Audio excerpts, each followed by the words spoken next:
பொங்கல் வந்துட்டாலே 2 உணவு அடிப்படையா இருக்கும். ஒண்ணு கரும்பு, இன்னொன்னு இந்த கிழங்கு தாங்க. பனை மரத்துல இருந்து வர பனங்கொட்டையை மண்ணில் புதைச்சு வச்சு 90 நாளுக்கு அப்புறம் அறுவடை பண்றதாங்க இந்த பனங்கிழங்கு. வாங்குற சந்தையை பொறுத்து ஒரு கட்டு 50 ரூபா, 60 ரூபா இல்ல 100 ரூபாய் கூட விற்பாங்க. அப்படி இந்த கிழங்குல என்ன சத்து இருக்குன்னா பிபி, கொலஸ்ட்ரால் குறைக்க தேவைப்படுற ஃபைபர். டாக்டர் எல்லாம் பிளட் டெஸ்ட் எடுத்து ஹீமோகுளோபின் கம்மியா இருக்கும்பாங்க.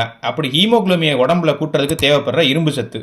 ஜாயிண்ட் வலிக்குது இல்ல எலும்பு வலிக்குது அப்படின்னு சொல்றவங்களுக்கு எலும்பை வலுபெறதுக்கு கால்சியம், அதாவது சுண்ணாம்பு இருக்கு. அட அதையும் தாண்டி மூளைக்கு, இதயத்துக்கு, கண்ணுக்கு தேவைப்படுற ஒமேகா 3. அட இது மட்டும் இல்லங்க, ஒரே வீடியோல சொல்ல முடியாத அளவுக்கு இன்னும் நிறையவே இதுல இருக்கு. அட இவ்வளவு நன்மையா அப்படின்னு சொல்லி நீங்க நிறைய சாப்பிடாதீங்க. இதுல கொஞ்சம் பித்தமும் இருக்கு. இது அதிகமா சாப்பிட்டா ஒரு சிலருக்கு தலையும் சுத்தும். இப்போ எல்லாம் கிழங்கு எல்லா இடத்துலயும் கிடைக்க மாட்டேங்குன்னு பவுடர் பண்ணி விற்கிறாங்க.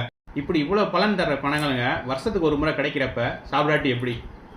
இப்போ நீங்க சொல்லுங்க, நீங்க இதை சாப்பிட்டுருக்கீங்களா? உங்க ஊர்ல இதுக்கு பேர் என்ன சொல்லுவாங்கன்னு மறக்காம கமெண்ட் பண்ணுங்க. அப்படி இந்த வீடியோக்கு லைக் பண்ணிட்டு வேற என்னங்க சப்ஸ்கிரைப் பண்ணிடுங்க.